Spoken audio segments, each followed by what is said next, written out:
We have made great progress. Lakini, enemies of progress and tribalists are trying to shift the goalpost. They don't want us to discuss development because I want a development record. They don't want us to discuss about projects ya serikali because there is nothing they did for the 2 years. What are they doing? They want us to discuss about elections 2027. What are they doing? They want us to talk about stealing of elections. Sasa, wewe mwenyewe sio candidate na umeanza kulia. You are not even a candidate for that position in the first place. So ngoje wanaume wenye watashindana 2027 waongee wenyewe kwa wenyewe. Wewe umeshaanza kulia, you are not running, you are not a candidate, you are complaining about elections that is not yet there. It is not fair for our country that we have people who are very short memory. Na mimi nataka niwaambie viongozi, kama umewahi kukaa kwa ofisi na wewe unataka kuongoza taifa, contain yourself, contain your temperament, collect yourself, jitafute na urelax. Muliona Mheshimiwa Rais Ruto alikuwa na shida for 5 years. There was no time that he had this type of verbal diarrhea. He was a statesman. You can't come to public and then, unaongea tu unataka kusema anything and everything. Kesho unasema kukuwa kwa kitu kwa store, leo iko kwa store. Sijui nini ilikuwa nini, leo haikukuwa. Sijui ati empowerment programs, ilikuwa tunafanya ni kupatia watu wetu pesa. Saizi unasema, jameni, let's have the level of consistency. No wonder some people are unqualified to hold any office. Na mimi nataka kusema hapa, there is no leader who is above the law.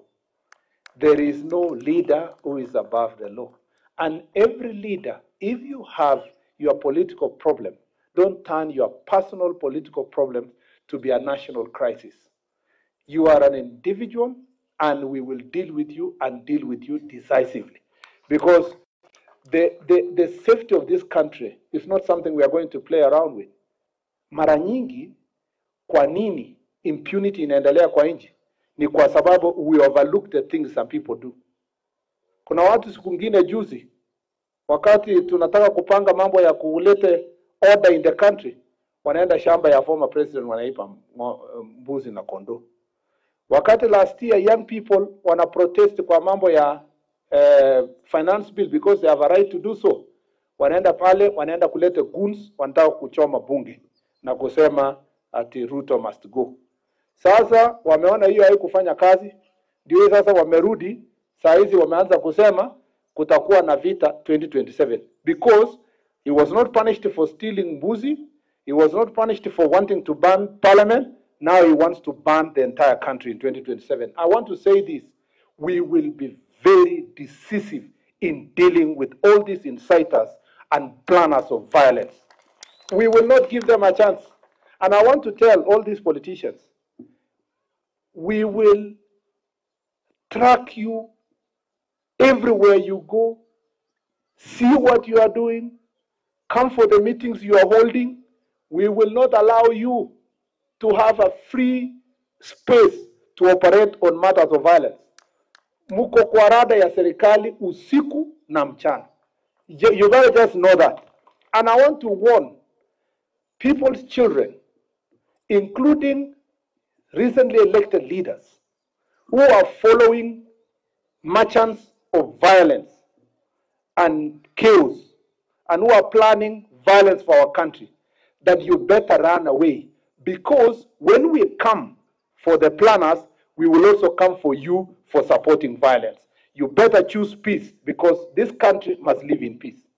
Wacha niseme hivi, hatutakubali tuseme kwamba sisi ndio tutakuwa kwa ofisi kwa wakati huu. Ati na mtu tumpatie nafasi au konganishe wa Kenya na alete vita ati kwa sababu yeye amepoteza kiti. We will not allow that. That is not going to happen. And I want to tell you guys, we will not. Let me just say that we will not allow. Wacha juzi alikuwa anatuambia nikitolewa kwa ofisi inji itachomeka. Ilichomeka? Yeah, so Aliona hajachomeka akaenda kuambia watu wao mkae kwa amani. Kwani walikuwa wanafanya nini? Si walikuwa wanakaa kwa amani. So even these threats you are giving us now, we will put you in jail and there is nothing you can do. You will just rot in jail. There is no room for us to accept that this country can be led by people who want to bring down our nation. It won't happen. All the other opposition leaders, Kalonzo Musyoka has been running for seat for many years. Raila has been running for president for many years. All these other elected, respectable elected leaders, even Martha Karua has tried for many years. Nobody has threatened to ban the country. Somebody umefanya MP one term na quarter term kwa ofisi ingine, unakuja kutupatia threats. How? You know? How? We have more seasoned opposition leaders. We know your record. You have no legitimacy to threaten any of us. In fact, you have never tested. Your name has never been in a ballot box. So you don't even know whether you will get votes ya MCA ama utapata ya kiti gani. So respect the country, and we are going to be very decisive. I respect the opposition leaders, including former Vice President Kalonzo Musyoka, because they are questioning us, they are questioning our records, they are saying everything they are saying, but they understand because unajua tofauti ya former Vice President Kalonzo na huyu mwingine ni huyu aliharakishwa mbio. Mtu ametoka tu hapa, hajamaliza mbunge one term, ameingizwa ofisi kubwa, hajakaa kwa hiyo ofisi, ameanza kupanga kuu.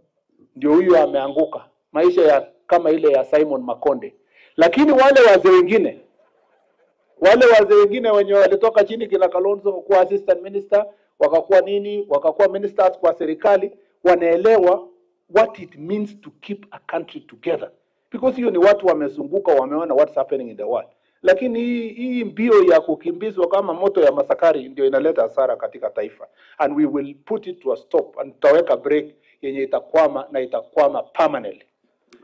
That is all I want to say. And I have said, nilikuwa Kitale, nimeambia watu ya Rift Valley, siletewe hii fitina ya watu kidogo kidogo.